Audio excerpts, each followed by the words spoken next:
Quero cumprimentar o nosso coordenador da mesa, doutor Augusto, dar um abraço ao nosso amigo digníssimo promotor de justiça do nosso querido Mato Grosso, doutor Mauro Zac, cumprimentar a doutora Jaqueline Jacobsen, que é auditora substituta de conselheiro no meu estado, cumprimentar as autoridades, as senhoras e os senhores, e especialmente os coordenadores e lideranças do SEBRAE do Brasil e de Brasília.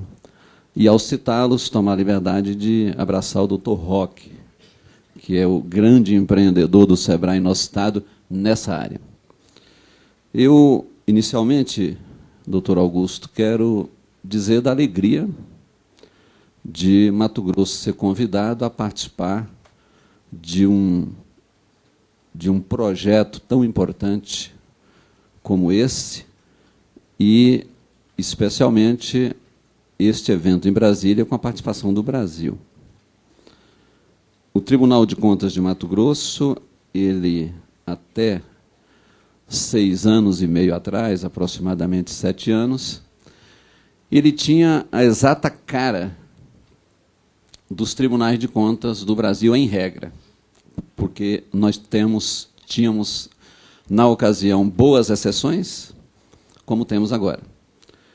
E algo que nos chamou muita atenção lá em 2005 foi avaliar até que ponto uma organização pública de controle público poderia ser efetivamente útil à sociedade, atuando no entender dos conselheiros e de quem presidia, e eu lá estava presente, atuando de forma mais preventiva e procurando contribuir para a melhoria da qualidade das políticas públicas.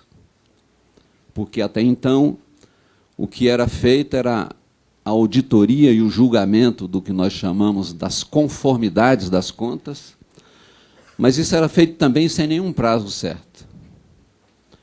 Naquela ocasião, decidimos elaborar um planejamento estratégico para 6 anos, os primeiros 6 anos, 2006, 2011, porquanto eu estou hoje aqui já falando de um planejamento executado, e o que nos norteou foi exatamente ter primeiro a perspectiva da sociedade, depois a perspectiva das instituições e depois a nossa própria, de tribunal e de servidores. Com isso, nós conseguimos ter avanços extraordinários. Um deles é auditar, apreciar e julgar todas as contas de todos os administradores até, no máximo, o mês de novembro do ano seguinte às contas encerradas. Até hoje, isto é o caso único no Brasil. Então, nós avançamos, depois disso, para padronizar e tornar público, como é nosso dever, tornar público o que é uma auditoria na sua essência, e, inclusive, publicar o que nós chamamos de classificação de irregularidades, para que cada pessoa interessada ou responsável, para cada autoridade política ou autoridade gestora, possa saber exatamente que, se eu cometer uma fraude ou se eu cometer um erro, e ele estiver previsto nessa legislação geral do Brasil e, eventualmente, a do Estado, ele sabe exatamente qual é a gravidade e qual é a penalidade administrativa que ele pode incorrer até o nível da responsabilidade do Tribunal de Contas. Foi nesse contexto novo que o SEBRAE nos encontrou. Estava iniciando, aliás, naquele momento, a minha gestão como presidente, que foi 2010, 2011, o SEBRAE nos encontrou e nos provocou, no sentido de que, olha, tem aí uma legislação, ela é de 2006, certamente o Tribunal de Contas tem conhecimento dessa legislação, porque é seu dever ter, mas, mais do que perguntar e questionar, disse-nos o SEBRAE, por seu representante, por seus representantes, não seria possível o tribunal, cumprindo o seu papel, adentrar esse assunto e nos ajudar a dar efetividade às previsões dessa lei no que diz respeito à administração pública, entendemos logo, né, doutor Roque? Entendemos logo, né, doutora Jaqueline? E dissemos, sim, vamos trabalhar juntos. O que eu percebi naquele momento, e até um pouco da minha obrigação de profissional economista? E eu entendi rapidamente a sua importância capital para o desenvolvimento das localidades. Na minha condição de conselheiro, que é fiscal das contas públicas, eu percebi que era uma oportunidade de nós contribuirmos para a legalidade ou para a atuação no campo da legalidade por parte de autoridades gestoras. Essas autoridades apoiando as economias locais, as empresas locais, sem incorrer, doutor Maruzaki, nós já conversamos isso, sem incorrer em uma das irregularidades das mais recorrentes praticadas por autoridades gestoras perante a legislação própria e o órgão fiscalizador, que é o Tribunal de Contas, que é o chamado fracionamento de despesa, não é, senhor prefeito de Colíder? Então, o fracionamento de despesa. É claro que o fracionamento de despesa vem em muita quantidade, do desejo de cometer uma fraude. Mas ela vem também, em quantidade razoável, do desejo da autoridade de prestigiar as empresas locais.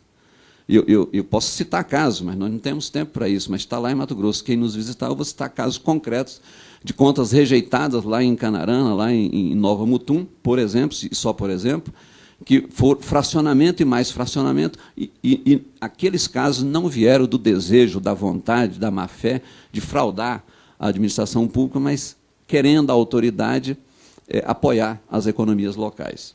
Enxergando assim, nos dispomos e procuramos fazer o nosso papel. Imediatamente, logo no início de 2010, acho que até um painel aqui vai poder me ajudar, né? É difícil para ver. Então, mas logo no início de 2010, nós,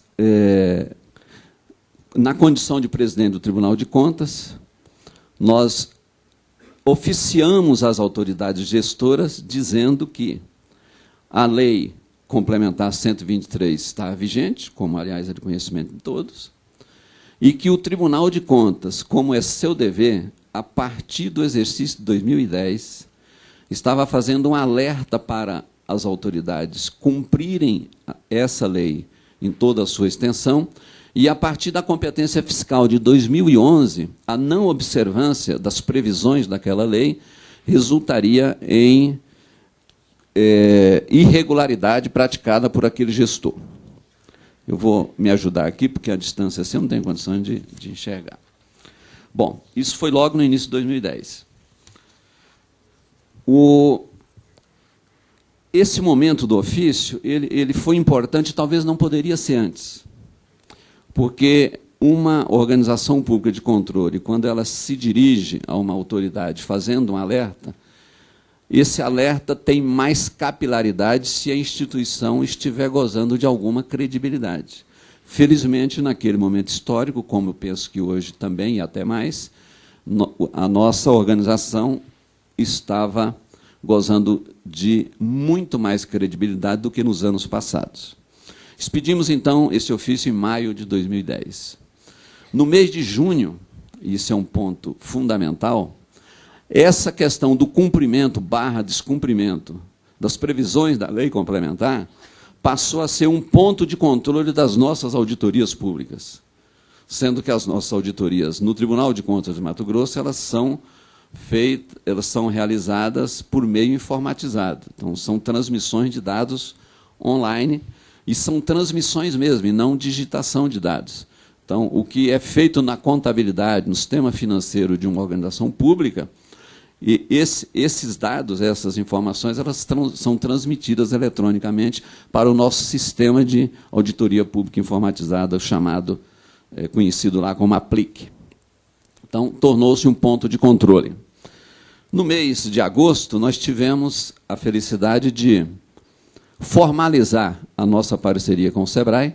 Nós que tínhamos outras razões para celebrar a parceria, adicionamos essa. Então, o trabalho que vinha sendo realizado em integração passou a ser também formalizado. Em dezembro de 2010, que é um momento, seguindo um pouco um princípio da área tributária, que é o princípio da anterioridade, nós publicamos, o Tribunal de Contas, o nós aqui é um vício de linguagem, me perdoe, o Tribunal de Contas publicou a atualização da chamada classificação de irregularidades e fez constar dessa classificação a possível irregularidade de descumprimento da efetividade da lei nas aquisições públicas, dessa lei nas aquisições públicas. Então, estou dizendo para as senhoras e senhores o seguinte, nesse momento, depois do alerta, depois de incluir como ponto de auditoria, nós tornamos públicos para o mundo que se interessar pelo assunto, mas principalmente para as autoridades responsáveis, que, a partir da competência fiscal 2011, que é auditada em 2011 e julgada em 2012, esse ponto de controle está classificado como possível irregularidade. É evidente que só há irregularidade se deixar de cumprir a lei ou se em cumprindo, cumprir de forma irregular. Creio aqui, senhoras e senhores e autoridades presentes, que esse foi o ponto assim, mais importante. Talvez quem não esteja lidando com o controle público diretamente ou abrangido por ele não tenha ideia da importância de um órgão de controle publicizar pelos meios oficiais o que é uma irregularidade, o que não é, em que dimensão ela é reconhecida e o que resulta do seu não cumprimento. Isso é a democracia verdadeira, porque, por um lado, é bom para o administrador, por outro lado, cerceia eventual conduta funcional de um conselheiro, de um auditor, no sentido de dar um jeitinho, seja um jeitinho porque é amigo ou seja um jeitinho porque quer praticar a corrupção. Então, é muito bom para os dois lados. O tribunal também fica autofiscalizado. Ora, tribunal, se você publicizou que isto é irregularidade nesta dimensão, por que para o prefeito de Colíder não valeu e para o prefeito de Canarana valeu? Colíder só para homenagear o prefeito que agora há pouco estava no painel.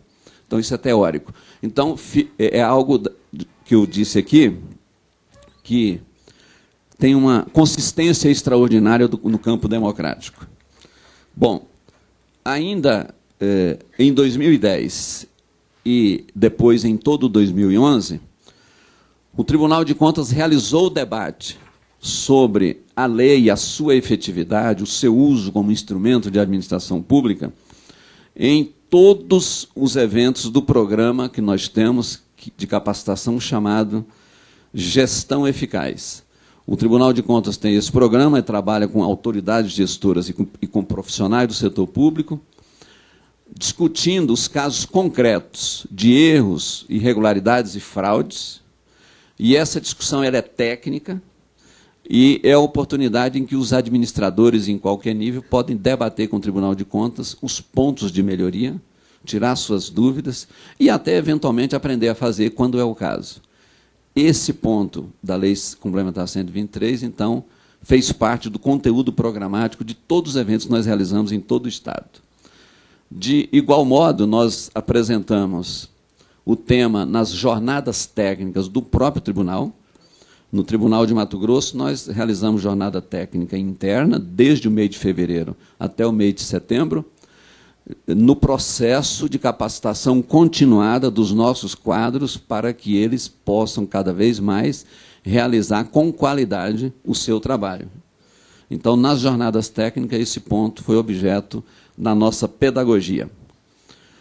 Participamos, direto ou indiretamente, ou seja, os conselheiros substitutos ou auditores, de todos os eventos realizados pelo SEBRAE no interior do Estado e na capital. E quando eu estou falando, o Tribunal de Contas participou, é sempre com os parceiros todos, especialmente com o Ministério Público do Estado, aqui representado pelo digníssimo promotor, o doutor Mauro Zac. Realizamos a produção de dados, informações estatísticas, a partir desse nosso sistema informatizado de auditoria de obras públicas, nós fornecemos informações estatísticas para o SEBRAE, para a sua elaboração do seu trabalho, do seu planejamento de discussão com as municipalidades, com o setor empresarial, com a pequena e microempresa e os seus representantes ou representados. Então, esse trabalho, foi assim que nós concluímos ao final de 2011. Ainda em abril de 2011, o Tribunal de Contas elaborou o seu planejamento estratégico de 2012-2017. Me permitam rapidamente, e o coordenador da mesa vai me pedir para parar na hora que deve parar. Aí é um pedido meu, além do seu dever. Nós elaboramos esse planejamento em abril, porque em Mato Grosso o Tribunal de Contas se sente no dever de dar o exemplo. E isso é um dever público, não estamos fazendo favor para ninguém, de dar o exemplo. Então, um planejamento para vigir no período de 2012 a 2017, ele tem que ser realizado antes da elaboração do plano plurianual e antes da elaboração da lei de diretrizes orçamentárias que instrui, que alimenta a lei orçamentária anual do ano seguinte. Então, nós temos que dar o exemplo. Nós cobramos isso das autoridades estaduais e das autoridades municipais. Então, demos o exemplo. Nós aprovamos o nosso planejamento estratégico em 13 de abril de 2011, para o 2012-2017. Mas por que isso, Walter Albano? Por que tanta insistência? Porque lá está contido no planejamento, entre as estratégias, entre objetivos, metas, estratégias, uma das estratégias é o fomento pela via da fiscalização da Lei Complementar 123 e as suas sucessoras, na extensão que diz respeito às aquisições públicas. Então, o nosso compromisso está celebrado por todo o Tribunal de Contas, não só os conselheiros substitutos, os membros do Ministério Público de Contas, mas todo o corpo técnico que integra aquela organização.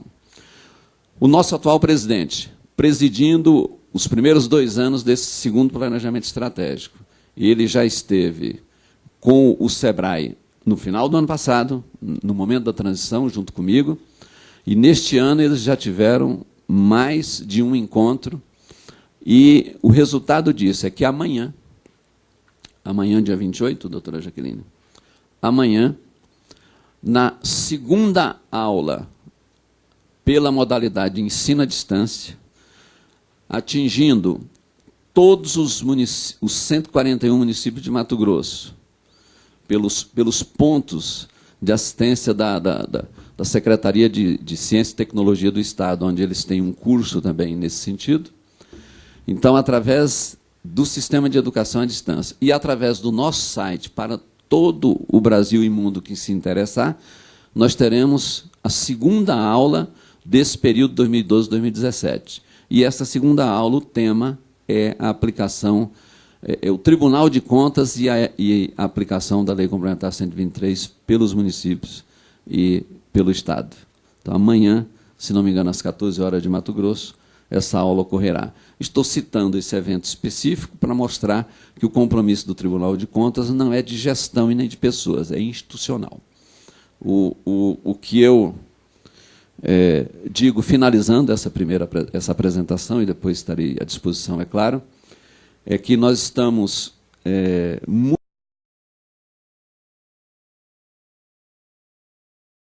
antes e percebendo, pelo controle externo simultâneo que fizemos, que é aquele que é realizado em tempo real, pelo meio eletrônico, que grande parte das organizações municipais gestoras já estarão numa situação bem mais confortável do que o ano marco zero, que foi 2010, em matéria de fracionamento de despesa e em matéria de aplicação da lei. Um grande exemplo de Mato Grosso, que me parece que é exemplo do Brasil, esteve aqui no painel agora há pouco, que é o município de Colíder. Nós temos vários outros que ingressaram com força, e certamente eles estarão muito bem diante da fiscalização do Tribunal de Contas. Insisto que o trabalho pedagógico, o trabalho didático-pedagógico, preventivo, o Tribunal de Contas de Mato Grosso faz em larga escala, como amanhã, só a título de exemplo, fará nessa aula sobre a qual me referi. Mas o nosso ingresso nesse assunto é na condição de órgão fiscalizador, é de órgão auditor, é de órgão de controle externo. Então, o nosso papel é de controlar, e já estamos controlando. Inicialmente, esse é o nosso depoimento.